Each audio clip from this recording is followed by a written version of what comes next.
विचार से विश्वास तक शिक्षा का नया अध्याय। स्वागत है आपका दामोदर यूनिवर्सिटी में। From thought to believe, a new chapter of education. Welcome to Damodar university. Hey everyone, मैं स्मृति झा, आपकी डिजिटल मेंटर। आज की क्लास में हम एक नया चैप्टर स्टार्ट करेंगे। चैप्टर है लाइफ प्रोसेसेस। देखते हैं इस चैप्टर में क्या लिखा है। How do we tell the difference between what is alive and what is not alive? If we see a dog running, or a cow chewing cud, or a man shouting loudly on the street, we know that these are living beings. What if the dog or the cow or the man were asleep? uh, would we would still think that they were alive, but how did we know that? We see them breathing, and we know that they are alive. What about plants? How do we know that they are alive? We see them green, some of us will say. But what about plants that have leaves of colors other than green? They grow over time, so we know that they are alive, some will say. In other words, we tend to think of some sort of movement, either growth related or not, as common evidences for being alive. But a plant that is not visibly growing is still alive, and some animals can breathe without visible movement. So, using visible movement as the defining characteristic of life is not enough. तो इस paragraph में आपको क्या बताया गया है कि हम लोग मतलब कहा गया है कि हम लोग किस तरह से डिफरेंस कर सकते हैं कि कोई भी व्यक्ति या वस्तु ये ज़िंदा है या नहीं, ज़िंदा नहीं है, मतलब अलाइव है या अलाइव नहीं है, कैसे डिफ्रेंशिएट कर सकते हैं। यहाँ पर अगर बतलाया गया है कि कोई एक डॉग है जो कि वो रन कर रहा है, कोई काव है जो कर्ड चू कर रही है, कोई मैन है जो ज़ोर ज़ोर से चिल्ला रहा है, स्ट्रीट पर ज़ोर ज़ोर से चिल्ला रहा है, तो हम लोग कहते हैं, ये सब को देख करके हम लोग कहते हैं कि ये लोग जो है लिविंग है, यानी कि ये लोग ज़िंदा हैं। अगर कोई डॉग है या कोई काव है, अगर वो लोग सो रहे हैं तो उस केस में क्या, अगर चिल्ला रहा है, खा रहा है, दौड़ रहा है, तब तो हम कहेंगे कि ये ज़िंदा है। लेकिन अगर ये लोग सो रहे हैं तब उसके बारे में आपका क्या ख्याल है?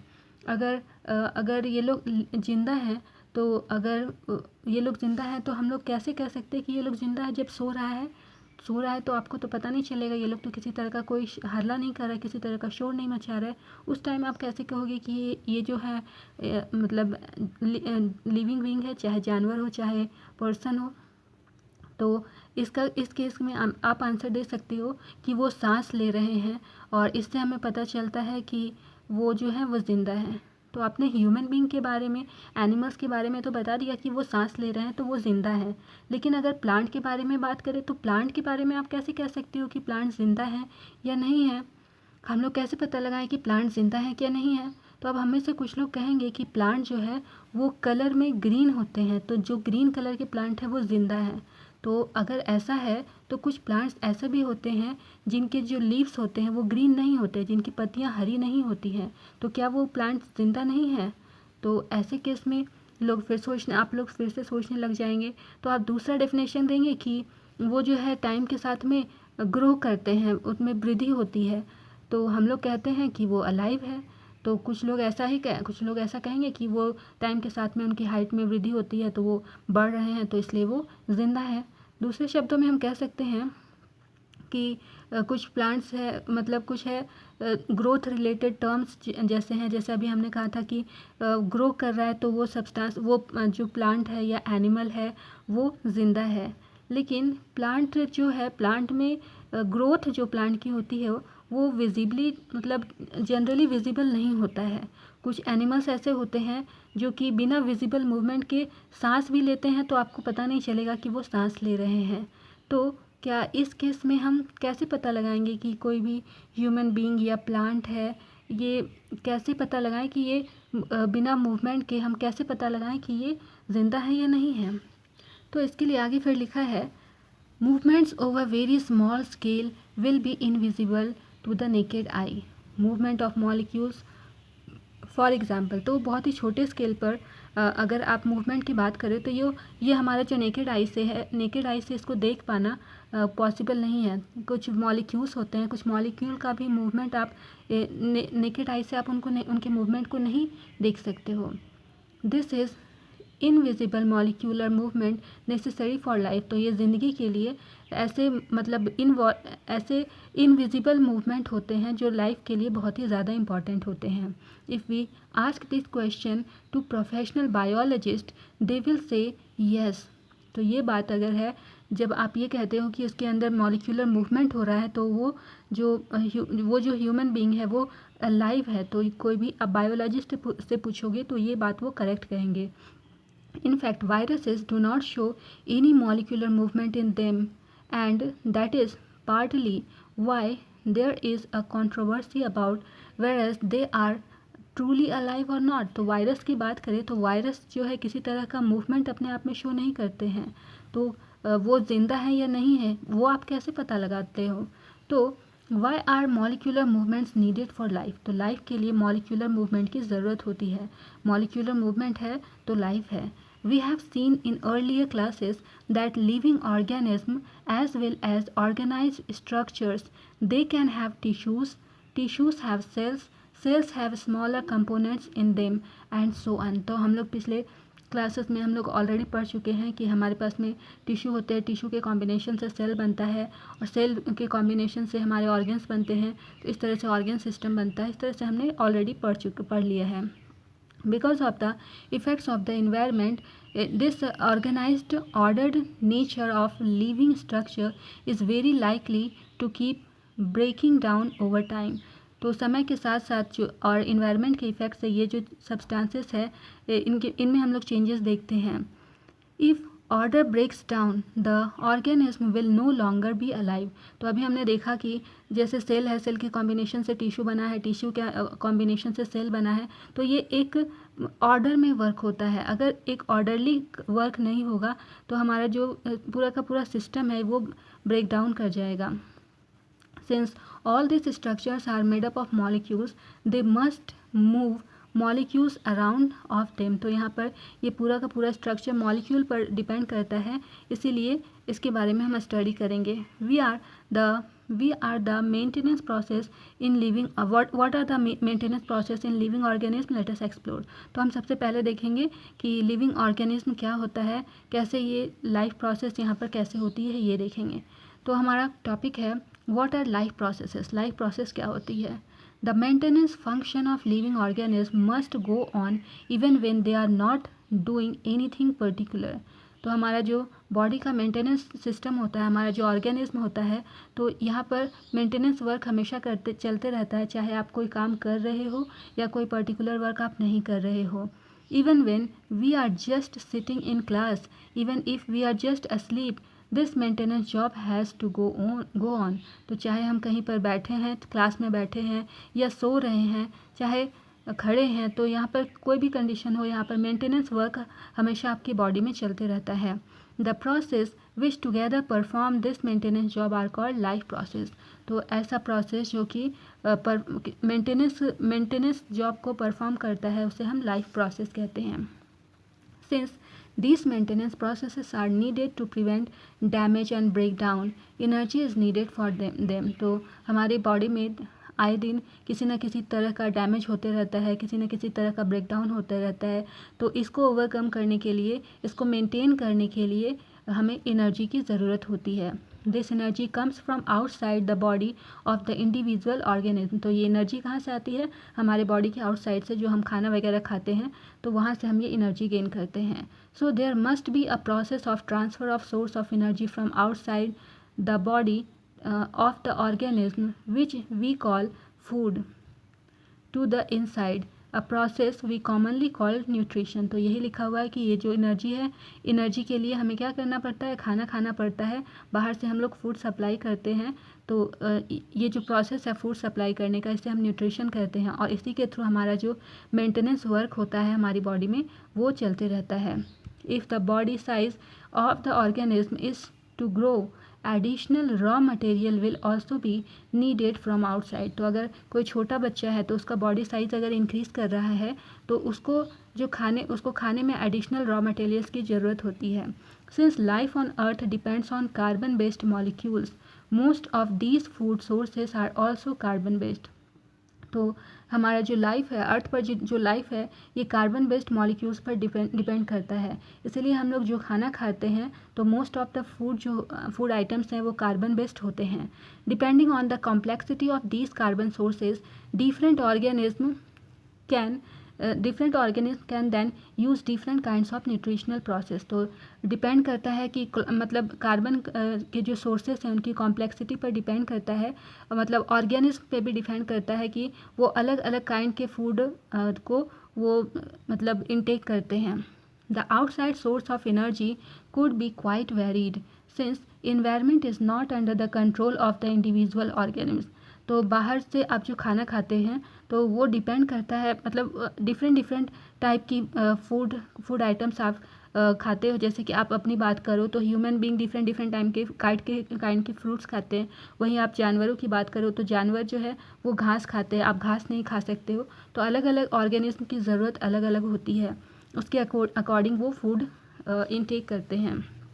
These sources of energy therefore need to be broken down or built up in body and must be finally converted to a uniform source of energy that can be used for the various molecular movements needed for maintaining living structures as well as to the kind of molecules the body need to grow। तो हमारा body के growth के लिए ये जो different kind के food आप intake करते हो ये हमारा सोर्स ऑफ एनर्जी की तरह काम करता है।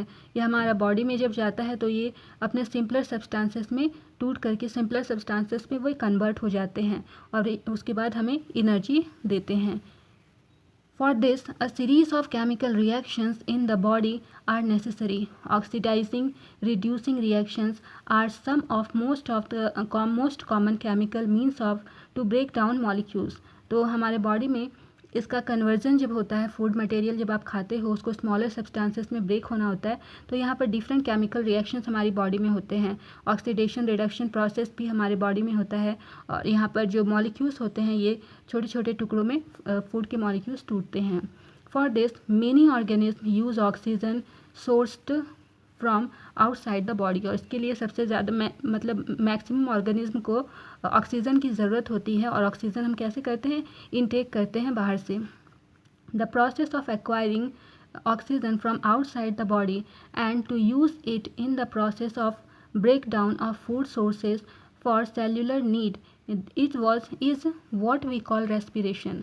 तो यहाँ पर रेस्पिरेशन के बारे में बताया गया है कि रेस्पिरेशन क्या होता है। रेस्पिरेशन एक ऐसा प्रोसेस है जहाँ पर हम लोग बाहर से बॉडी में ऑक्सीजन को गेन करते हैं और ये जो ऑक्सीजन हम गेन करते हैं ये कहाँ यूज़ होता है, हमारे जो सेल्युलर नीड्स होती हैं वहाँ पर जो हम लोग फूड सोर्सेज जो खाते हैं सेल्युलर नीड्स को पूरा करने के लिए फूड सोर्सेज का ब्रेक डाउन किया जाता है, उनको तोड़ने के काम में आता है। तो ये जो प्रोसेस है ये प्रोसेस क्या कहलाता है, रेस्पिरेशन कहलाता है। In the case of single celled organism, तो सिंगल सेल ऑर्गेनिज्म के बारे में क्या बात हो रही है। No specific organs for taking food, exchange of gases or removal of waste may be needed because the entire surface of the organism is in contact with the environment। तो single cell मतलब element की बात करें, single cell organism की बात करें, जैसे हमारी बात करें तो हम सिंगल सेल ऑर्गेनिज्म नहीं हैं, हमारे पास में मल्टीपल सेल्स अवेलेबल हैं।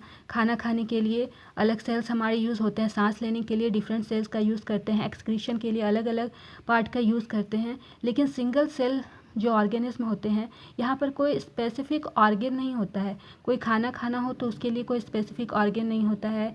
गैसेस एक्सचेंज यानी सांस लेने और छोड़ने के लिए कोई स्पेसिफिक ऑर्गन नहीं होता है। उसको वेस्ट एक्सक्रीट करना है तो कुछ स्पेशल उसके पास में कोई ऑर्गेनिज्म और कोई ऑर्गन नहीं होता है। तो ये सभी चीज़ें वहाँ पर कैसे होती है, वो डायरेक्ट इन्वायरमेंट के कॉन्टैक्ट से ये सारी काम वो करते हैं। But what happens when the body size of the organism increases and the body design becomes more complex? तो यहाँ यूनिसेल्युलर मतलब सिंगल सेल्ड ऑर्गेनिज्म की बात की गई थी कि यहाँ पर इन्वायरमेंट के कांटेक्ट में आने के बाद में ये सारे वर्क करते हैं, परफॉर्म करते हैं। लेकिन अगर बॉडी के साइज, ऑर्गेनिज्म का बॉडी साइज अगर इंक्रीज हो जाए और काफ़ी कॉम्प्लेक्स हो जाए तब क्या होगा? लिखता है, in multi cellular organism all the cells may not be in direct contact with the surrounding environment. तो हमारा जब मल्टी सेल्युलर ऑर्गेनिज्म कोई होता है तो उसके बॉडी के सारे सेल्स डायरेक्ट इन्वायरमेंट से कनेक्टेड नहीं होते हैं। Thus simple diffusion will not meet the requirement of the cells. तो यहाँ पर जो सिंपल डिफ्यूज़न के थ्रू जो सेल्स का रिक्वायरमेंट है वो यहाँ पर पूरा नहीं हो सकता है, जबकि सिंगल सेल्ड में सिंपल डिफ्यूज़न जो था वो मतलब इन्वायरमेंट के कांटेक्ट में आने से उनका जो नीड है वो पूरा हो जा रहा था। आगे लिखा है, we have seen previously how in multi cellular organism various body parts have specialised in the functions they perform. तो हम ऑलरेडी पढ़ चुके हैं कि मल्टी सेल्युलर ऑर्गेनिज्म में कैसे various body parts different function perform करते हैं। We are familiar with the idea of these specialized tissues and with their organization in the body of the organism। तो हम ऑलरेडी हमारे पास में ये आइडिया है कि कैसे स्पेशलाइज्ड टिश्यूज़ होते हैं, वो कैसे बॉडी ऑर्गेनिज्म किस तरीके से हम लोग बॉडी ऑर्गेन्स हमारे काम करते हैं, ऑलरेडी हम देख चुके हैं। It is therefore not surprising that the uptake of food and of oxygen will also be the function of specialised tissue. तो यहाँ पर किसी भी बॉडी के फंक्शन को परफॉर्म करने के लिए कुछ स्पेशल टिश्यूज़ वर्क करते हैं। However this poses a problem since the food and oxygen are now taken up at one place in the body of the organism while all parts of the body need them। तो अब यहाँ पर एक process होती है, एक problem ये होती है कि हम जब ऑक्सीजन गेन करते हैं तो बॉडी के एक पर्टिकुलर पार्ट से हम ऑक्सीजन गेन करते हैं, लेकिन ऑक्सीजन की जो ज़रूरत है डिफरेंट ऑर्गेनिज्म, हमारे बॉडी में जो डिफरेंट ऑर्गन्स हैं उन्हें भी ऑक्सीजन की ज़रूरत होती है। तो this situation creates a need for a transportation system for carrying food and oxygen from one place to another in the body। तो ये जब सिचुएशन क्रिएट होती है हमारी बॉडी में कि हमने ऑक्सीजन गेन किया एक पर्टिकुलर ऑर्गन से, बाकी ऑर्गन्स को हमें ज़रूरत ऑक्सीजन की बाकी ऑर्गन्स को भी ज़रूरत होती है। तो इस सिचुएशन में एक प्रोसेस की ज़रूरत होती है। वो प्रोसेस क्या कहलाता है? ट्रांसपोर्टेशन सिस्टम कहलाता है, जहाँ पर फूड आइटम हो गए या फिर हमारा ऑक्सीजन हो गए, वो एक प्लेस से दूसरे प्लेस में, बॉडी के एक प्लेस से दूसरे प्लेस में पहुँचाया जाता है। When chemical reactions use the carbon source and the oxygen for energy generation, they create byproduct that are not only useless for the cells of the body but could even be harmful। तो जब chemical reactions होते हैं हमारी body में, जो carbon के sources हम लोग गेन करते हैं या ऑक्सीजन गेन करते हैं अपनी एनर्जी को जनरेट करने के लिए, तो ये क्या करते हैं बॉडी में एक बाई प्रोडक्ट का भी फॉर्मेशन करते हैं जो कि हमारी बॉडी के लिए यूजलेस होता है, हमारी सेल्स को इनकी ज़रूरत नहीं होती है और ये काफ़ी हार्मफुल भी होते हैं। तो इन हार्मफुल सब्सटेंसेस को हमें बाहर निकालना पड़ता है। तो आगे लिखता है, these waste by product are therefore needed to be removed from the body and discarded outside by a process called excretion. तो ये जो हमारे पास में जो वेस्ट सब्सटेंसेस हमारी बॉडी में है, इस वेस्ट सब्सटेंसेस को हमारी बॉडी से डिस्कार्ड करना पड़ता है, बाहर निकालना पड़ता है। किस तरीके से? ये प्रोसेस है, इस प्रोसेस को कहते हैं एक्सक्रीशन प्रोसेस से ये जो वेस्ट सब्सटेंसेस इसको बाहर निकाला जाता है। Again, if the basic rules for body design is multicellular organism are followed, a specialized tissue for excretion will be developed, which means that the transportation system will need to transport waste away from cells to this excretory tissue. तो अब यहाँ पर multi cellular organism की बात की जा रही है। तो मल्टी सेल्युलर ऑर्गेनिज्म में एक्सक्रीशन अब करना है। तो जो हमारा वेस्ट सब्सटेंसेस था उसको बॉडी से डिस्कार्ड करना है, तो उसके लिए हमारे पास में मल्टी सेलुलर ऑर्गेनिज्म के पास में स्पेशल एक्सक्रीशन सिस्टम होता है, एक्सक्रीशन ऑर्गन होता है, वहाँ से ही हमें ये जो वेस्ट मटेरियल है इसको बाहर निकालना पड़ता है। तो इसके लिए क्या होता है कि हमारा जो बॉडी में जो वेस्ट मटेरियल है वो इस एक्सक्रीशन के लिए जो ऑर्गन रिस्पॉन्सिबल है वहाँ तक ये जो वेस्ट मटेरियल है इसको ट्रांसपोर्ट किया जाता है। Let us consider these various processes be essential to maintain life. तो हमारे लाइफ को मेंटेन करने के लिए ये सभी जो प्रोसेसेस होते हैं ये बहुत ही इंपॉर्टेंट होते हैं, और इनको हम वन बाय वन देखेंगे कि एक्सक्रीशन क्या होता है। जब हम लोग सांस लेते हैं, इनहेल करते हैं, ऑक्सीडेशन, रिडक्शन, तो ये सब चीज़ को हम लोग आगे देखेंगे। अब हमारे पास में कुछ क्वेश्चंस हैं, इनको देख लेते हैं। क्वेश्चन नंबर 1 कहता है why is diffusion insufficient to meet the oxygen requirements of multi cellular organism like humans. तो यहाँ पर डिफ्यूज़न के बारे में बताना है, मल्टी सेलुलर ऑर्गेनिज्म में ऑक्सीजन रिक्वायरमेंट के लिए कैसे क्यों डिफ्यूज़न इनसफिशिएंट है। तो आंसर क्या है, multi cellular organism such as human possesses complex body designs.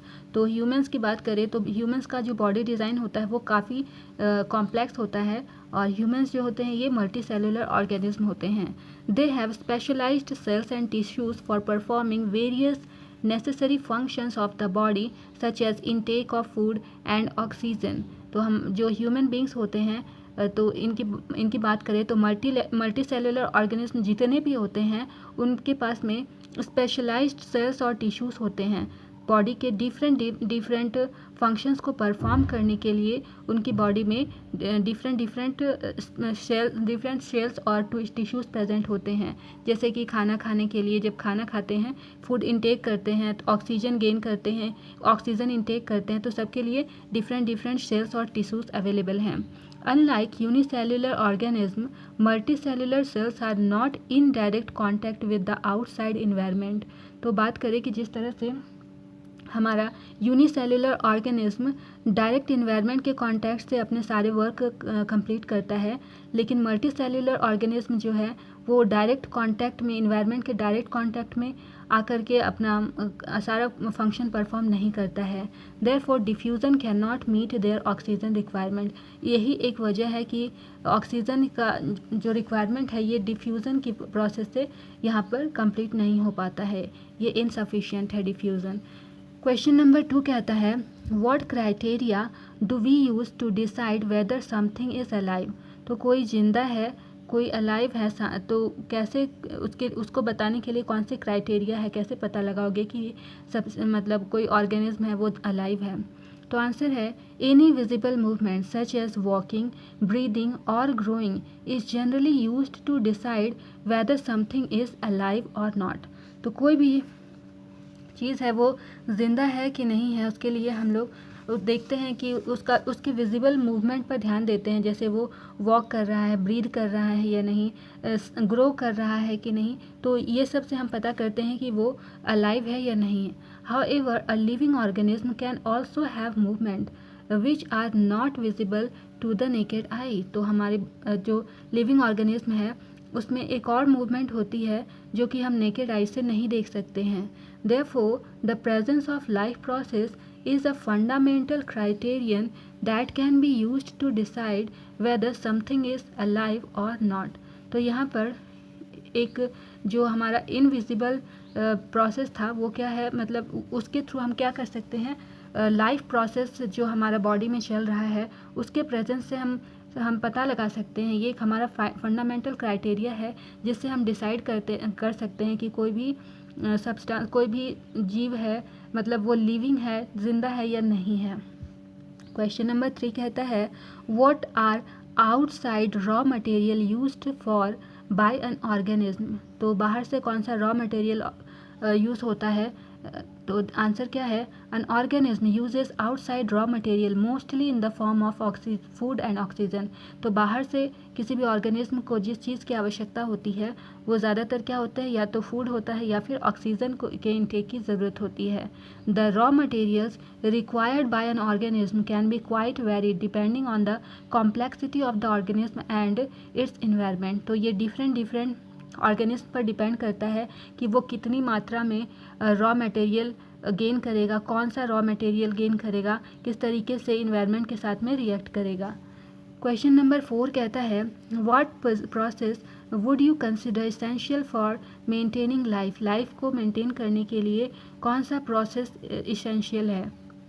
Answer है life processes such as nutrition, respiration, transportation, excretion etcetera are essential for maintaining life. तो लाइफ को मेंटेन करने के लिए न्यूट्रिशन, रेस्पिरेशन, ट्रांसपोर्टेशन, एक्सक्रीशन इन सब की ज़रूरत होती है।